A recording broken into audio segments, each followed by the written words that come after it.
Bueno, señores, agradecemos la presencia de Raúl Orozco.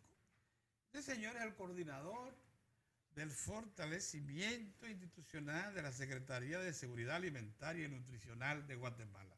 Aquí en Diario de Cuatro, ese tema, seguridad alimentaria. Sí.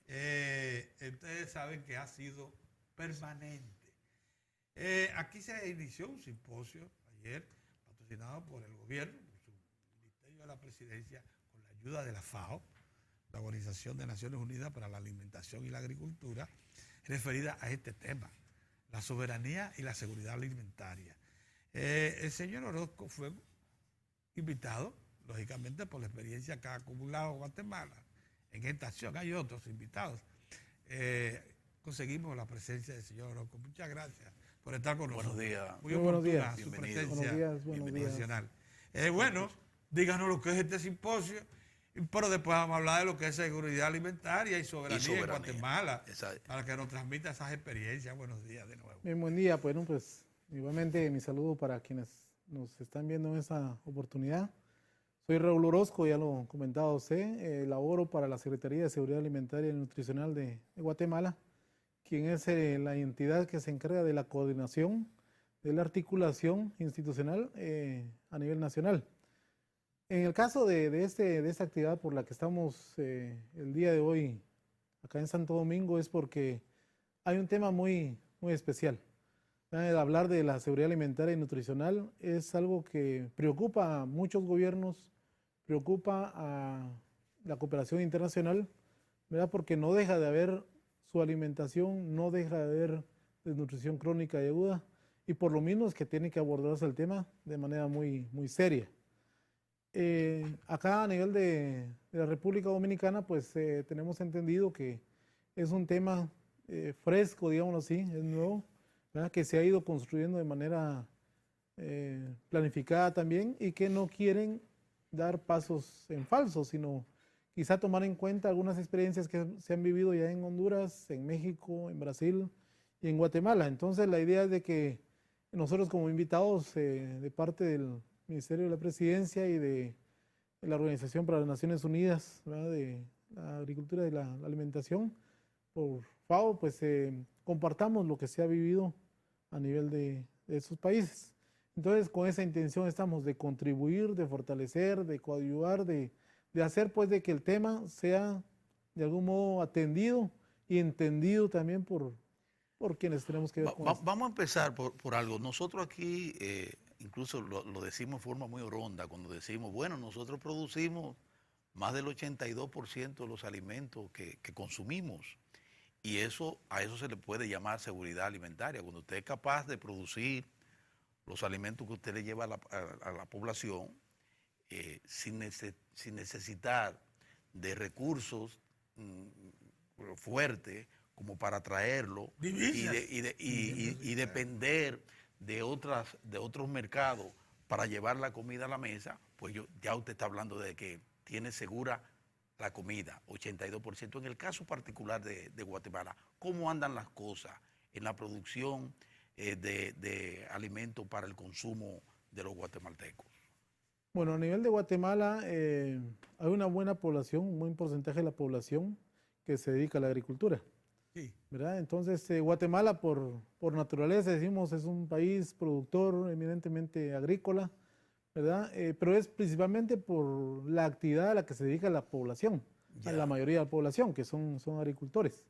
Ahí estamos hablando también de un buen porcentaje de producción, ¿verdad? Estamos hablando que el 80% de la población se dedica a la agricultura, ¿verdad? Son pequeños productores y sí tienen el recurso en algún momento para poder producir. La seguridad alimentaria tiene que ver con que las familias tengan la posibilidad de contar en su mesa con lo que necesitan para poder vivir, ¿verdad?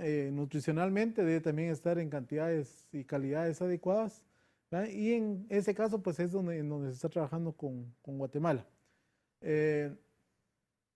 Vamos a tener también algunos aliados en esta parte de decir, bueno, si no lo produzco, pero tengo acceso a la alimentación, ¿verdad? Y es ahí en donde también la parte de aprovechamiento de la mano de obra de los agricultores entra en juego, ¿verdad? Porque muchos se dedican también a la venta de su mano de obra. Trabajan por un lado y tienen su parcela de terreno, entonces de esa manera van librando el tema de la inseguridad alimentaria. ¿Verdad? Eso no quiere decir que no existe inseguridad alimentaria o que no exista vulnerabilidad. Los alimentos básicos de la dieta de Guatemala, ¿cuáles son los alimentos básicos? Bien, lo básico es el maíz, ¿verdad? Es un tema que como aquí el arroz. como aquí el arroz. Sí. El arroz aquí es básico, en Guatemala es básico el maíz, es básico el frijol, ¿verdad? El frijol. El frijol que también sí. acá, allá no hay familia en el área rural que no tenga frijol y maíz. Son los dos cultivos básicos. ¿En qué proporción producen ustedes el maíz que consumen? Bueno, ¿qué les digo? Quizás estamos importando también porque hay importación de maíz, ¿va? Pero es por lo mismo, porque la demanda es tanta. Creciente. Por eso le preguntaba en qué proporción aproximadamente. Bueno, estamos hablando como de un 30% quizá de importación sobre lo que se consume, pues porque llegan algunas temporadas en donde las reservas se van escaseando, se van minimizando. Entonces hay necesidad de hacer esa ¿Y del frijol? De frijol sí es menos la importación, la dependencia. En ese caso, pues ya hablamos que en Guatemala casi el 100% se tiene de frijol. Ahí no hay tanta necesidad de demandar. ¿Y los tubérculos les gustan a ustedes? Sí, Plátano, yuca. Claro, estamos hablando, allá en el caso de Guatemala hay un área donde se produce mucho papa. Patata, que le llaman. La patata, sí. De igual manera, es un cultivo que por las altitudes en las que está Guatemala, solamente patata se puede producir, ¿ya? Y entonces ese producto lo venden los productores para poder comprar su maíz y su frijol, ¿ya? O sea, de algún modo de eso dependen, pero el maíz y frijol no falta en la... ¿Y el arroz en qué proporción más o menos lo consumen allá? Bueno, el arroz también, ¿qué les digo otra vez? Es parte de la dieta casi diaria, porque en el almuerzo el arroz no debe faltar en muchos lugares. ¿Ya? Estamos hablando... Ese arrocito, hermano. Sí, estamos hablando de que es un 50% seguramente de la dieta diaria. ¿Qué proporción del arroz producen ustedes que consumen? Bueno, ahí sí las áreas productoras de arroz pues son mínimas. Sí, claro. Pero sí hay necesidad de depender también del arroz, ¿verdad? Por que se necesitan áreas anegadas en muchos casos, solamente... Son importadores netos de arroz. Importan. Sí, se importa arroz. Importadores netos de arroz, o sea, más del 50% del arroz que más consumen. Más del 50% del arroz que se consume es importado. Sí. Bueno, pero de todas maneras, usted está en una secretaría que se propone lo que ustedes llaman la soberanía. Eso de la soberanía, por ahí. ¿Qué significa soberanía? Bueno, soberanía alimentaria. Soberanía alimentaria, sí. Sí, hablamos de la parte alimentaria. Significa de que los recursos con los que se ha vivido mucho tiempo atrás deben de mantenerse, deben de conservarse, ¿verdad? Que no debe existir ningún tipo de alteración, ¿verdad? En lo que como país podemos hacer en términos alimentarios. Hablamos de que si tenemos un maíz criollo, conservarlo, cuidarlo y que la gente tenga la posibilidad siempre de contar con ese maíz. Nadie se lo puede ir a desplazar. Ese maíz debe de estar siempre porque es soberano. O sea, somos independientes en ese sentido, no podemos... Eso se protege como nosotros debemos proteger el arroz. Ante cualquier circunstancia. Sí, realmente la parte de maíz y de frijol, han habido intentos de mejora, ¿verdad? Sin embargo, hablando ya a nivel de comunidades, las personas se quedan con su maíz criollo, las personas se quedan con su frijol criollo. O sea, es muy difícil que lo abandonen por cuestiones de adaptabilidad, ¿verdad? Por cuestiones de que ellos no solamente miran el grano, sino miran también la hoja, miran el tallo y muchos materiales mejorados pierden algunas propiedades, particularidades en cuanto al destino que le da la gente a esos materiales. Entonces, en el caso de la soberanía, siempre va a ser un tema que se va a estar defendiendo. O sea, el hecho de que Hace poco, pues en algún momento se pensaba en introducir maíces transgénicos, ¿va? O sea, esos mejorados que vienen con posibilidades de producir más en cuanto a cantidades. Pero no, o sea, allá la La gente, población misma lo la rechaza. misma, sí, la misma población lo rechaza. La misma población lo La misma rechaza, población. sí. Allá no se puede hablar de maíces mejorados, transgénicos. Estoy yendo. Ahí nos Pero quedamos oye, con lo Estoy criollo. Oye, yendo. sí está bien, El pero grado oye de lo que- conciencia se puede. Sí, pero oye lo que él explica. El maíz criollo, tanto el tallo como las hojas tienen utilidad. Acuérdate que la comunidad es donde hay una presencia indígena, por cierto, Sí, histórica, importante. Sí. Sí. importante, aprendieron a sacarle provecho a todo. A todos, sí. Ahí probablemente el tallo y la hoja formen Sí. parte de otra actividad productiva dependiente del cultivo del maíz. Entonces, eso por un lado. Por el otro, tenemos que ser sinceros, el maíz criollo sabe mejor Sí, que el transgénico. así es. ¿No es así? Así es. El sabor La es tortilla algo... con maíz criollo. La tortilla, en el caso de maíz criollo, ¿verdad? Es una tortilla amarilla, el maíz ya mejorado, importado, es una tortilla blanca. La consistencia de este maíz importado es más dura, la consistencia, el maíz criollo es más suave, se conserva más tiempo, la otra tortilla se pone muy dura. En fin, que las propiedades que tiene el maíz criollo es muy, muy importante, ¿ves? Por eso es que si vamos al mercado y vemos maíz criollo, maíz importado de costa, le llamamos, nos vamos por el maíz ¿Qué se criollo. aprovecha del tallo y de la hoja de la... La hoja es en algún momento hasta fuente de ingresos económicos, ¿ya? La gente Fuentes. corta su hoja, la lleva al mercado, porque hay lugares en donde no producen quizá maíz, que son las áreas urbanas. Sí. No hay para producir maíz.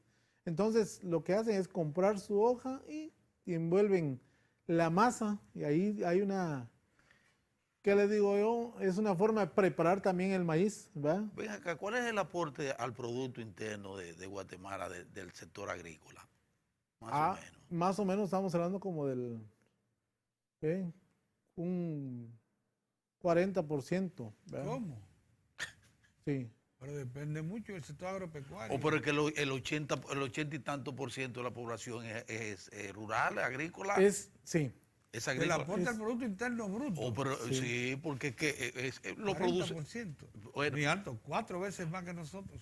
Sí, Sí, pero recuérdate que nosotros hemos tenido un desplazamiento, porque eso es una ventaja comparativa que tiene Guatemala con nosotros. Ajá. Los productores locales nuestros han ido saliendo y han sido sustituidos por mano de obra haitiana incluso. Ya. En el caso de ellos no, en el caso de ellos la mayor concentración de la población está en el campo produciendo alimentos. Nosotros éramos autosuficientes En una ocasión, en una leche y ocasión derivados. fuimos, pero eso cambió. En aceite. Ahora somos más urbanos. en aceite Ahora hay de- mucho motoconcho. Y ya todas esas Y cosas otra fue cosa, suplantada por los efectos de la ley PL 400.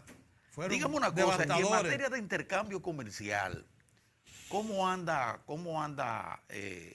Guatemala con relación a los pares, las economías de la región? Por ejemplo, en estos días se celebró aquí Correcto. lo del SICA, El ¿verdad? SICA, sí. Lo del SICA.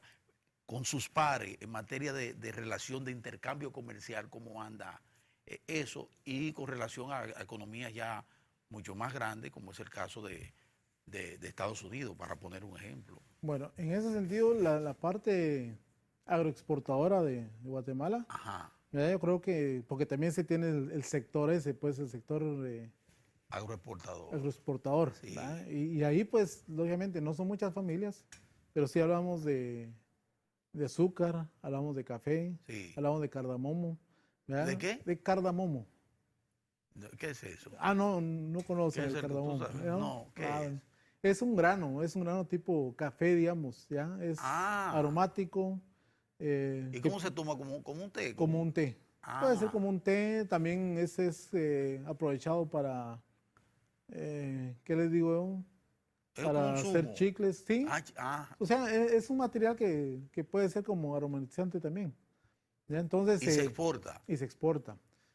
Se exporta también mini vegetales, se exporta, en fin, en esa parte hay una muy buena, hay una muy buena, ¿qué le digo? Capacidad de producir y de exportar. Entonces, el producto de Guatemala está muy bien posicionado. posicionado. Sí, en ese sentido, pues hay muy buena aceptación del producto y lógicamente va para... Y la tecnología en el campo, el proceso de mecanización, por ejemplo, ha avanzado en Guatemala en esa dirección. Sí, en ese sentido, pues no en toda la República se tienen las condiciones para la mecanización. Ya. Porque la topografía... La topografía. La topografía. Sí, el territorio guatemalteco. Sí, es en el Pacífico, en donde sí hay extensiones planas, digamos, en donde sí se puede mecanizar, en donde sí permite tener sistemas de riego, ¿verdad? En extensiones muy grandes, pero en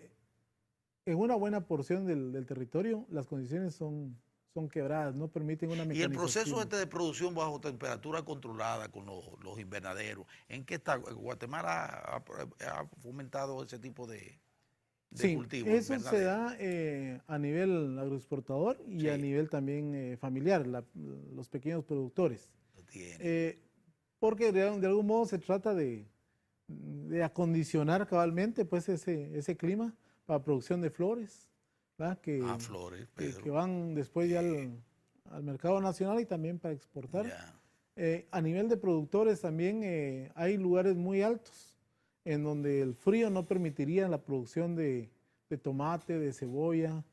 Entonces ahí tiene que trabajarse también con esa cobertura, los invernaderos.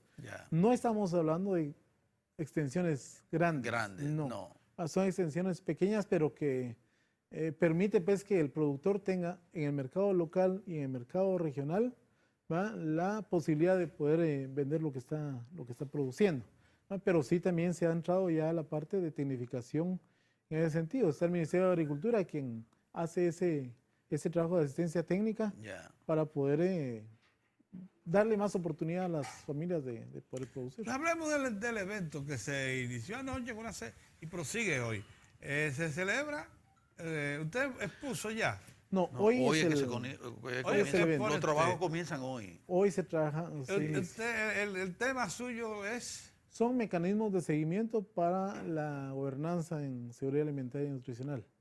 Mecanismos de seguimiento. Sí, hay un panelista que va a hablar sobre la arquitectura, cómo se fue construyendo, que es el panelista de Brasil, cómo se fue construyendo este tema de seguridad alimentaria en Brasil. Otro panelista que va a hablar sobre la participación ciudadana, ¿verdad?, los del gobierno local, cómo es que participa. En mi caso vamos a hablar de los mecanismos de seguimiento que se tiene para que esa estrategia, esa política de seguridad alimentaria, pues de buena manera pues sea atendida. Y la otra panelista que va a hablar sobre evaluación de la implementación de la gobernanza. Interesante. Entonces son los cuatro. ¿Le corresponde cuándo hablar?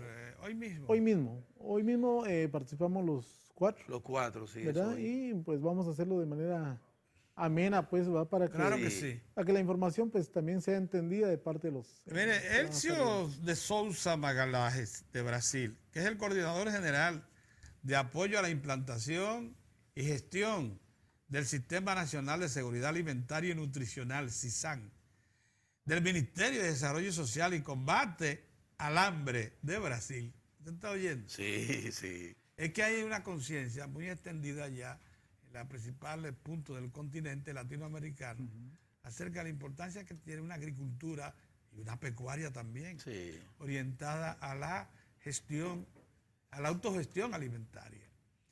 Y a lo que usted mencionó al inicio, soberanía alimentaria. Nosotros caímos en el gancho de aprovecharnos de crédito norteamericano en la década de los 70, que hizo que en vez de sustentar mejor una estructura productiva que tenía garantizado su aceite de cocinar, estaba garantizado. La leche y su derivado también. Productos alimenticios como el arroz y otros más los teníamos garantizados.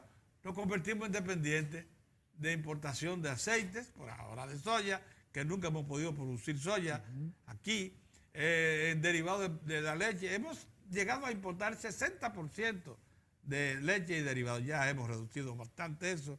Estamos a un nivel de un 30%, pero estamos en procura de ser autosuficientes en eso. Y la habichuela, como debe usted saber, un 50% tenemos que importar. El arroz no. El arroz somos autosuficientes. Y por eso es importante que estos temas estén sobre la mesa para prevenir errores como aquellos que se cometieron en la década de los 70. ¿Cómo se proyecta ahora en Guatemala en el caso del sector agropecuario a propósito del SICA y del llamado a una unificación de todo el bloque para aumentar las exportaciones que apenas alcanzan un 0.43% del total de las exportaciones mundiales? Es muy reducida.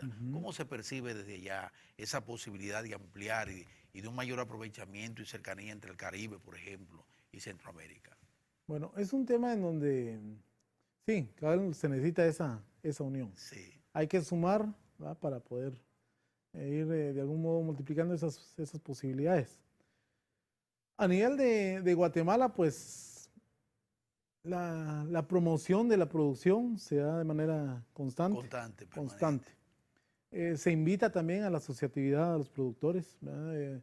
Difícilmente un productor pueda tener la misma posibilidad de salir si ya asociatividad más allá que el cultivo es de pequeño y mediano, sí. De medianas extensiones. Claro, ahí se requiere de mucha asociatividad. Ajá.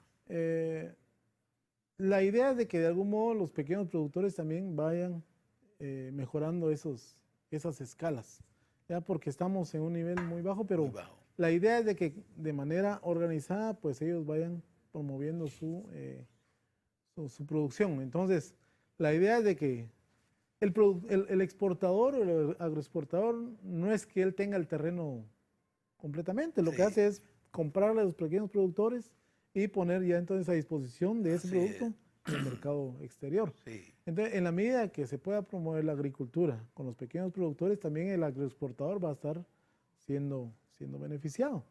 Entonces, la idea es de que recientemente se está trabajando ya a nivel de Guatemala con la ley de alimentación escolar.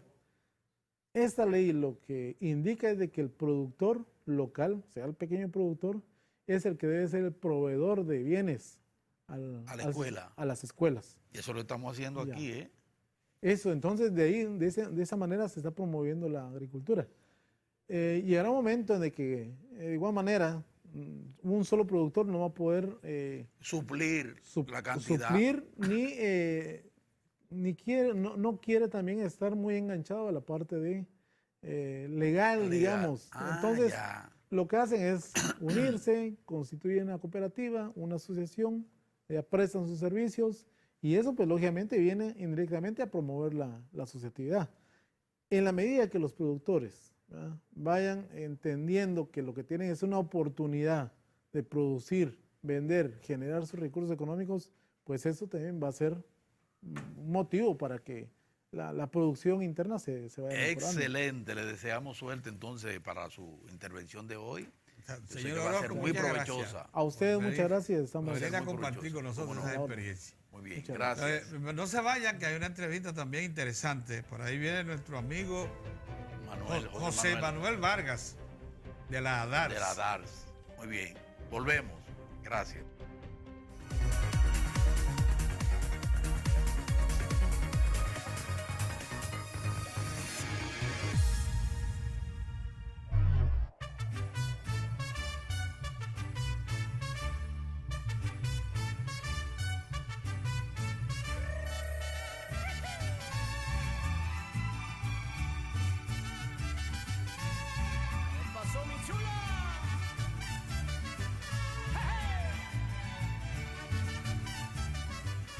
Tras una serie de exitosas presentaciones en México y Estados Unidos, Luis Miguel de México regresó a España con una gira que empezó el pasado domingo en Madrid y lo hace brillando, haciéndonos recordar sus días de gloria. Alrededor de 12,000 personas es el número que el cantante ha convocado las 2 noches en que se presentó en el UI Center. Ya va llegando el mariachi cantando soles con sus guitarras y guitarrones, para que se alegren y que retocen los corazones. Ay la la la la la la, ay la la la la la la, agarre su falda para que se baile este lindo son. Ay la la la la la la, ay la la la la la la, saque polvadera para que retoce mi corazón.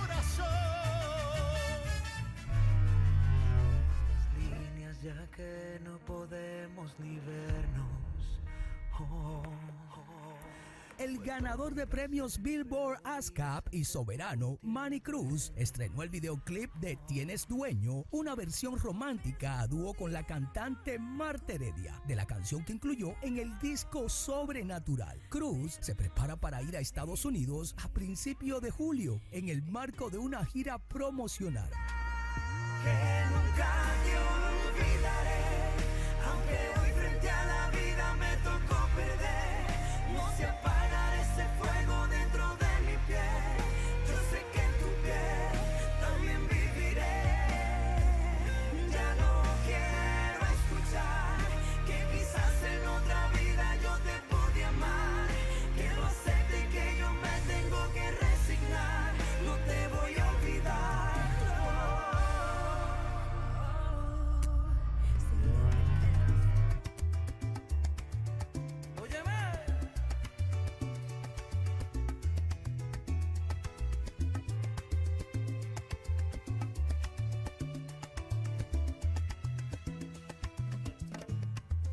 Luego de 3 años de haberse desprendido de la Chiquito Teen Band, la agrupación Revolución Salsera dice haber demostrado pegada y permanencia en el mercado musical. Alberto María, Kelvin Sabiñón y Lugo Santana, líderes del grupo, demostraron ser competitivos ante la avalancha de salseros que surgió en el país en los últimos años. Es así como afirman que ya les ha llegado el tiempo de apostar a las canciones inéditas, dejar a un lado las adaptaciones de temas conocidos a ritmo de salsa y embarcarse en una nueva producción discográfica que además tiene un nuevo estilo musical.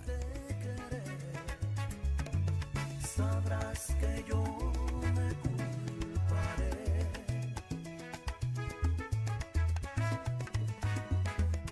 Y un nuevo amor tan solo traerá dolor. Sabrás que a nadie más yo amaré. Sabes que te quiero, mi amor.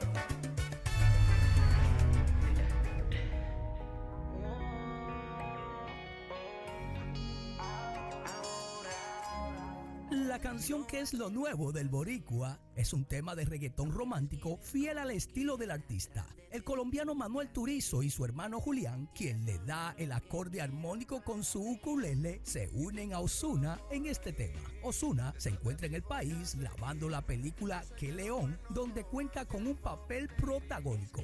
Para Diario Espectáculo, Giovanni Ramírez. Las demás, una vaina loca que me da, que por más que intento no se va. Me gustas tú nada más, no me importan las demás. Una vaina loca que me da, que por más que intento no se va. Me gustas tú nada más, no sé disimular. La música que hago solo en ti me hace pensar. Única una rosa yo me la quiero robar. Sencilla, bonita, no se tiene que maquillar. Me mata el piquete, baila duro y le mete. Con nadie se compromete y menos si tú le prometes.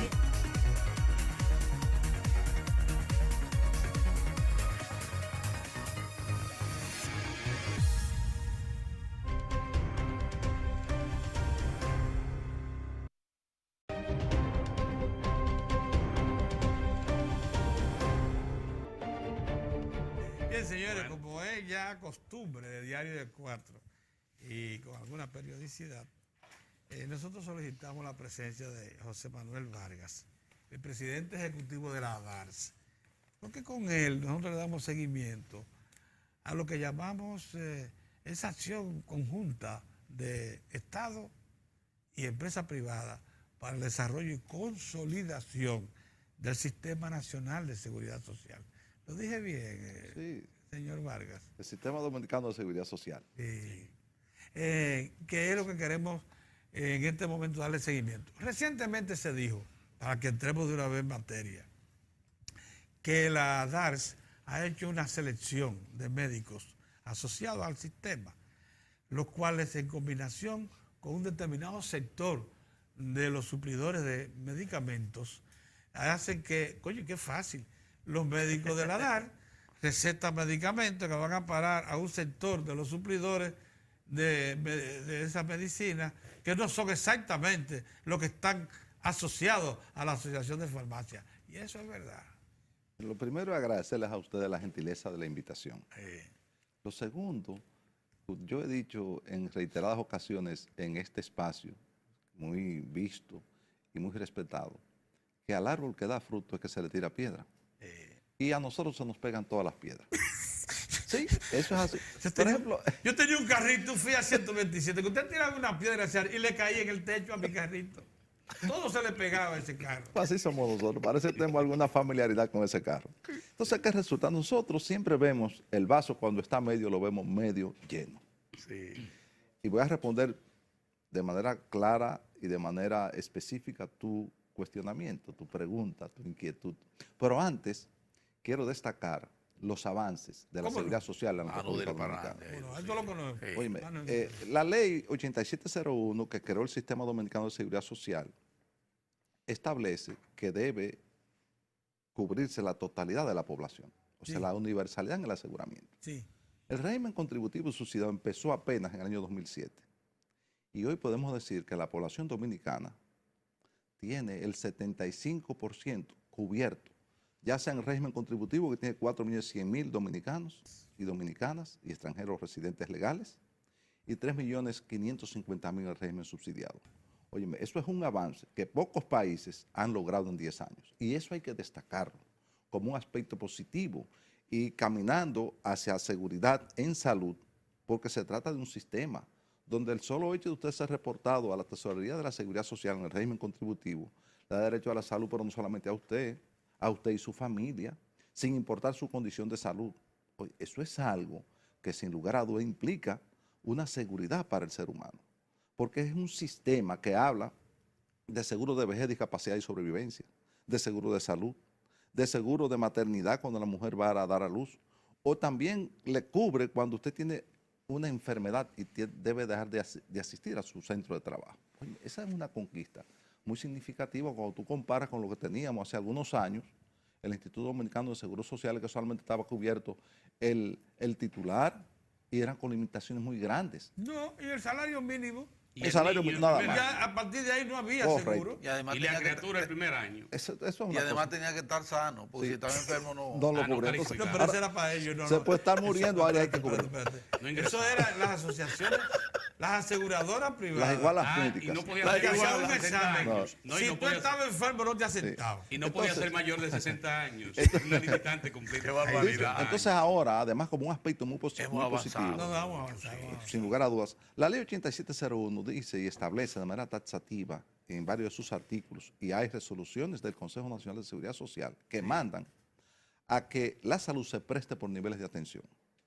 Es decir, que debe tener una puerta de entrada, un primer nivel de atención, una estrategia de atención primaria, que es algo que ha funcionado en todas partes del mundo donde se ha hecho de manera adecuada, al extremo de que desde el 72 al 80% de los problemas de salud de un ser humano se resuelven en esa instancia.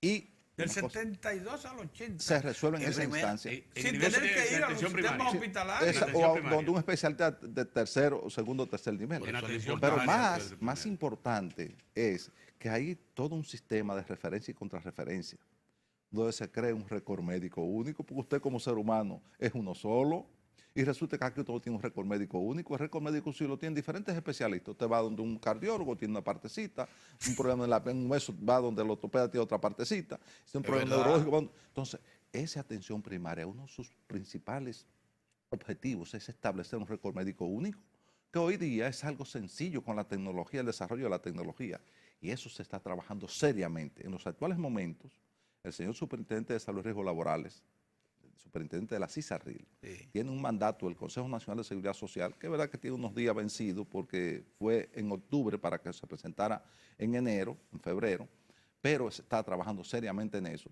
y es un proceso que hay que evaluarlo y que hay que estudiarlo y que hay que someterlo a consulta, y se está en ese proceso a pasos avanzados y agigantados.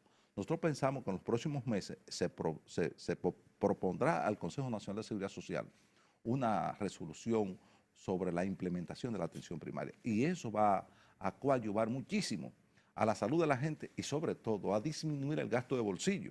Pues cuando Pedro Cavabato es un especialista o va a Tinoa Moza, el especialista dice, bueno, con muchísimo gusto te atiendo, pero tiene que darme 2.000 adicionales. Sí, adicional. Entonces, eso lo puede pagar Pedro, pero un trabajador que gana 10,000 pesos no puede hacerlo. Entonces, eso es lo que aumenta el gasto de bolsillo. Eso se va a disminuir de manera significativa. Entonces, dicho eso, que son cosas positivas y que están ahí, paso a contestar tu pregunta.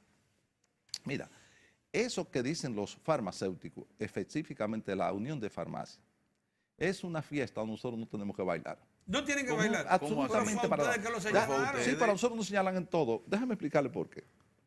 La ley 8701, que estableció el Sistema Dominicano de Seguridad Social, establece de manera clara que las administradoras de riesgos de salud no pueden tener integración vertical. Es decir, nosotros, como administradores de riesgos de salud y pagadoras de los servicios de salud que prestan la red de prestadores de servicios de salud a nuestros afiliados, no pueden tener farmacia, no pueden tener clínica, no pueden tener ningún prestador de servicios de salud, porque eso es prohibido por la ley. Tampoco centro de No, diagnóstico. nada de eso. Nuestras asociadas son respetuosas 100% de esa disposición, aunque en otros Ni países alianzas estratégicas. tampoco. Eso porque eso es una especie disfrazada de una integración vertical. Nosotros Sí. somos muy claros, contundentes y responsables en eso.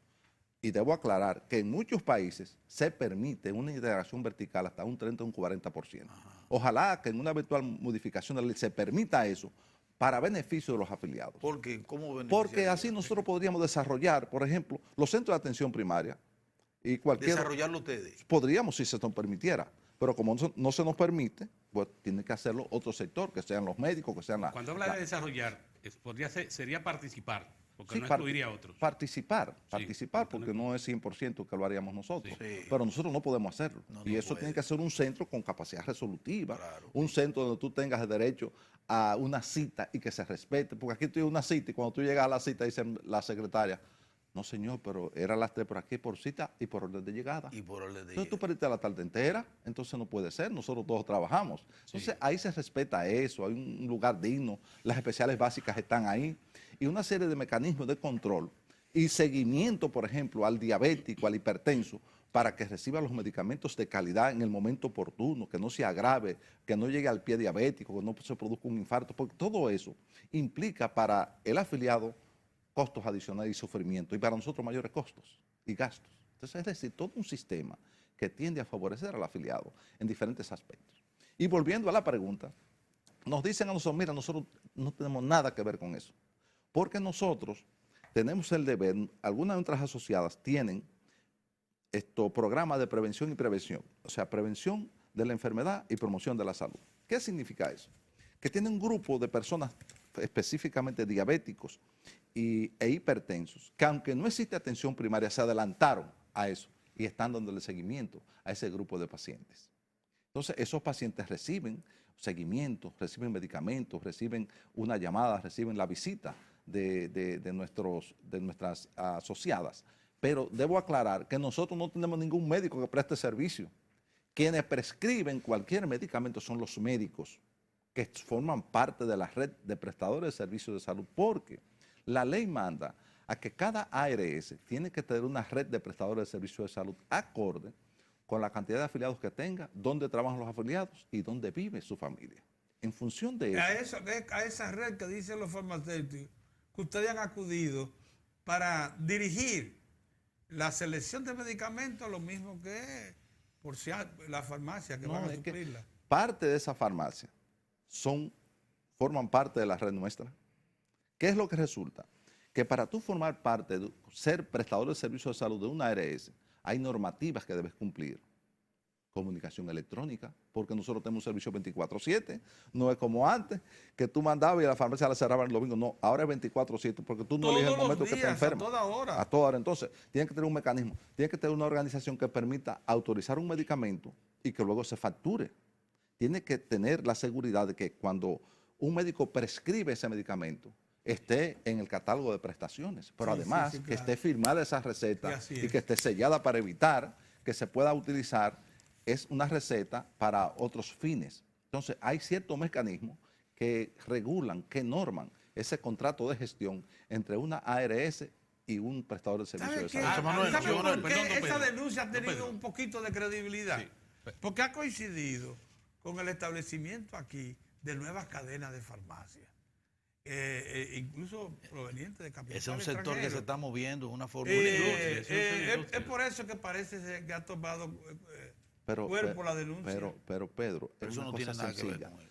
Las farmacias son negocios Son negocios. que tienen el derecho de competir una con otra. Si una farmacia a mí me da un descuento de un 10% y otra no me da nada, yo voy donde me da el 10%, porque la red de eso se está prestadores dando incluye mucho, 5, 6, 10 o 20 Sí, farmacias, sí, y señor. yo como afiliado voy donde más me pero convenga. claro que y eso sí. es un problema de ellos. Usted no puede competir. Bueno, búsquese otro negocio, haga lo que sea para que usted compita Eso es así. con su Manuel, par. Pero una, mira. una precisión que es importante para los amigos y amigas que están viendo el Diario de Cuatro.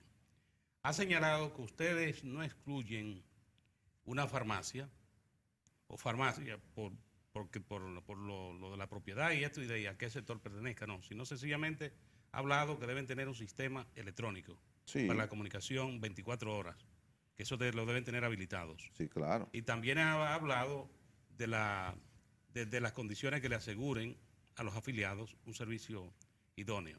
Eso quiere decir que en el caso de la Unión de Farmacias, ustedes no toman las siglas, sino sencillamente casos particulares. No, definitivo. Cada uno en su caso. Es que nosotros, reitero, no tenemos interés de ninguna naturaleza Sí. con ningún prestador de servicios de salud.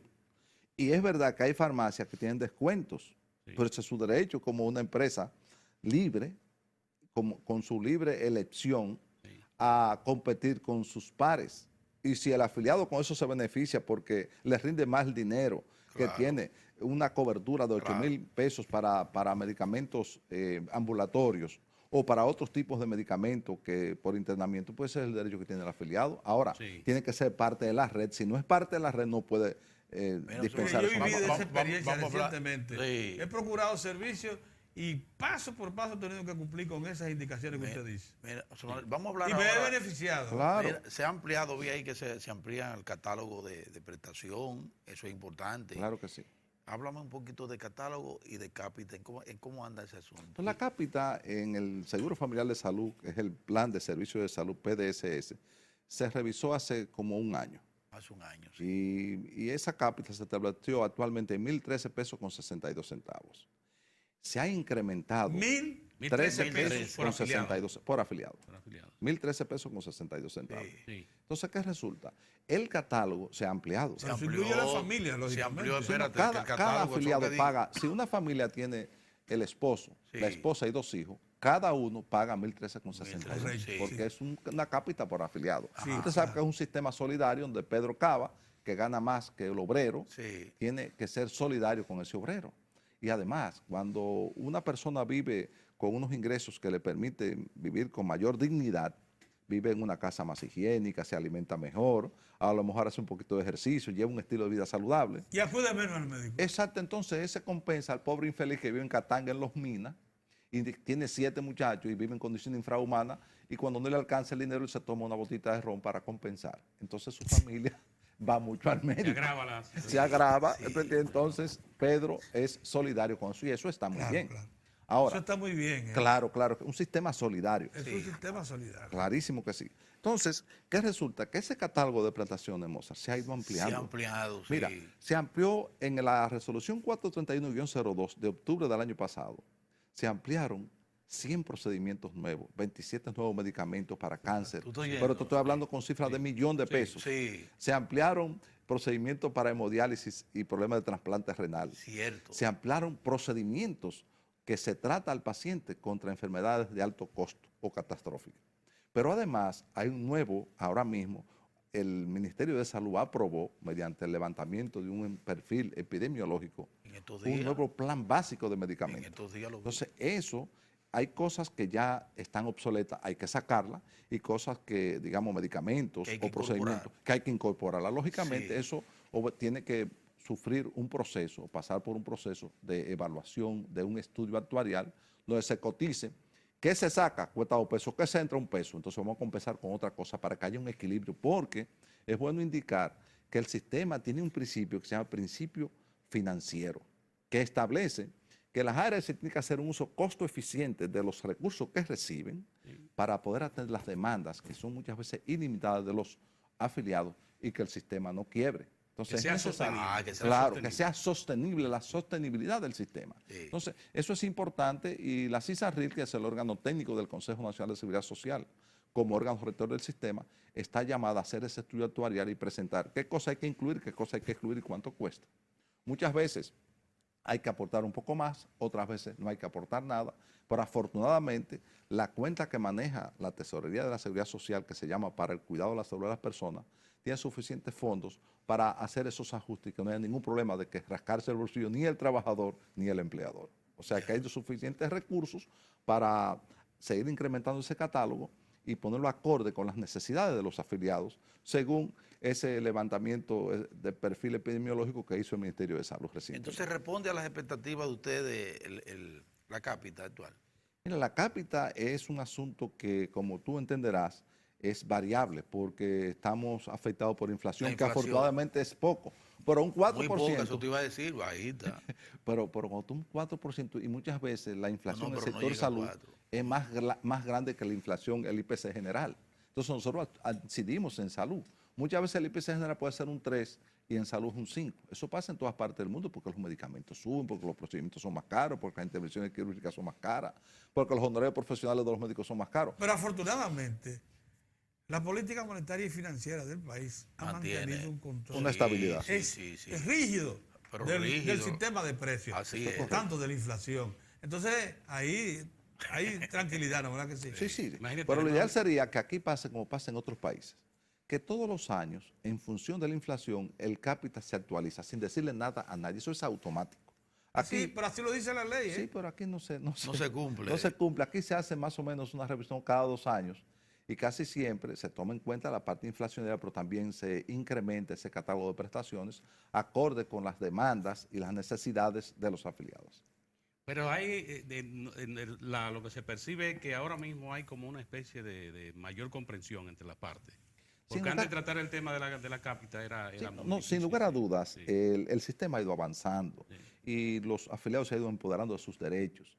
Y otros actores importantes, como por ejemplo, como INTEC, una institución académica de mucho prestigio, está creando actualmente un observatorio de seguridad social para la República Dominicana. Oye, esa es una entidad que goza de un prestigio académico de altura, que no está ligada con políticos, que tiene credibilidad y le va a dar seguimiento a esos índices, por ejemplo, de mortalidad infantil, materna, cómo reciben los afiliados sus servicios mediante estudios que se miden mediante encuestas y otros estudios académicos que sin lugar a dudas van a llevar beneficio a la sociedad. Pero sobre todo, hará un ejemplo para que se cumpla algo que dispone la ley, que la seguridad social debe impartirse como una materia en las escuelas y en los colegios, porque los muchachos de hoy son los hombres del mañana Yo creo en y eso. tienen que conocer cuáles son sus derechos para que lo puedan reclamar y cuáles son sus deberes también. Manuel. Entonces, eso es importantísimo, ese paso que dio INTEC, que nosotros públicamente le Sí, eso hay que felicitamos apoyarlo. al José rector Manuel, Rolando Guzmán ¿qué por esa grado de iniciativa. garantía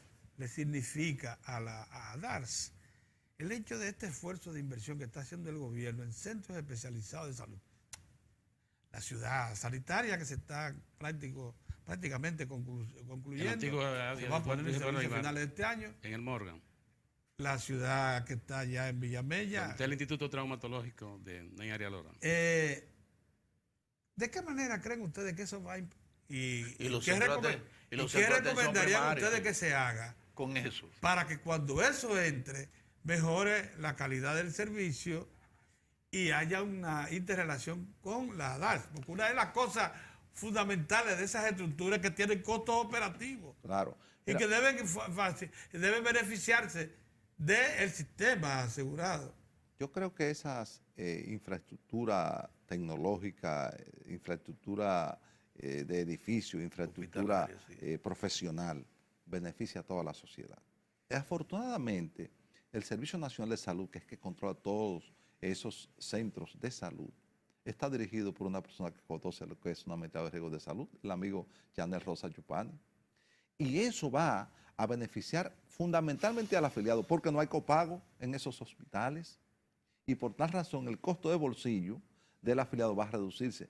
Además, si se ponen en las condiciones que exige una ARS y que exige una familia que paga un servicio para recibir un servicio de calidad, es un incentivo para que esos centros tengan mayores cantidades de afiliados, porque la gente va acudiendo, es bien atendido, donde se les son sus problemas de salud, y si eso cuesta menos, beneficia a todo el mundo, porque se podrá ampliar, si los recursos sobran, se amplía el catálogo de prestaciones. Si la gente se sana, cuando la gente está sana, y eso nosotros lo hemos dicho muchas veces, es feliz, pero también es productivo para su familia, para su empresa, para el país. En sentido general, todos debemos promover la salud y prever la enfermedad. Eso quiere José Manuel, decir que... ya no hay temores a competencia de Lear a propósito. Pensé en eso por Chanel, que está ahora pero estuvo en Senasa, con Senasa y No, porque la competencia, por ejemplo, de Chanel, no, porque ya es un prestador de servicios de salud. No, yo digo Lo que me importante acordé de eso. que esos centros de salud Sí. que tú mencionas, Pedro, estén debidamente habilitados y que tenga capacidad resolutiva Sí. y que el afiliado se sienta bien atendido y respetado como ser humano Y que porque él coja paga su- ese servicio. ¿Eh? Porque él paga ese servicio con Ah, su bolsillo. sí. Y por tanto tiene derecho a, dentro de un ámbito de libre elección, a ir donde él quiera. Él va a ir donde sea mejor y donde sea más barato. Sí. Nosotros no tenemos problema con Senasa, porque Senasa tiene que competir, naturalmente es una institución del Estado, Es del pero tiene Estado. que ofrecer un servicio eficiente, Sí. porque si no la gente se va a ir de ahí, la gente tiene derecho a libre Pero se elección. estaba pidiendo que todas las instituciones, por ejemplo, del Estado, fueran todos a Yo creo que eso Senasa. es un asunto un poco difícil, porque ¿Por qué? muchas veces el funcionario tiene un plan básico. Ahí se tuerce. No, y No, ese tema- Ahí se tuerce. No, pero oye, Pero por eso te estoy tiene un diciendo. plan básico que es obligatorio por la ley 8701 y tiene un plan complementario porque él entiende, como cuando tú te montas en un avión, tú eliges si va en económico o en primera La clase. libre elección. En una sociedad democrática tú eliges, ahora te cuesta un poquito más, pues eso pasa con los planes complementarios, los planes Es igual. voluntarios. Entonces yo creo que debiera ser libre elección para todo el mundo, porque usted, el hecho de que usted sea empleado público, no es el Estado que está aportando nada, lo está haciendo como empleador. Pero usted como trabajador está también aportado de su bolsillo y si usted paga un claro. servicio debe tener el derecho a elegir dónde usted quiere recibirlo. Es cierto. Yo creo que eso es algo, ¿Qué que en una porcentaje- eventual modificación ¿Qué de- porcentaje de los ¿cómo empleados es que- públicos está en Senasa y qué otra en la privada? Yo te puedo decir que el régimen contributivo tiene 4.100.000 afiliados y que nosotros manejamos 2.700.000 afiliados de eso. Hay otras ARS pequeñas, ARS de autogestión, y ARS públicas como Senasa, como Salud Segura. ¿Qué como porcentaje Sen- tiene? Hablamos, Senasa hablamos de eso. esto es importante, don Pedro. En el régimen contributivo estamos hablando del seguro que paga el empleador y el trabajador. Exactamente. Ahí hablamos. Eso es correcto. O sea, Sí, tenemos pero digo, 4 puntos. Cuatro millones Senasa, 100.000. ¿qué porcentaje tiene de asegurado? Como un Aproximadamente. 25% del régimen contributivo.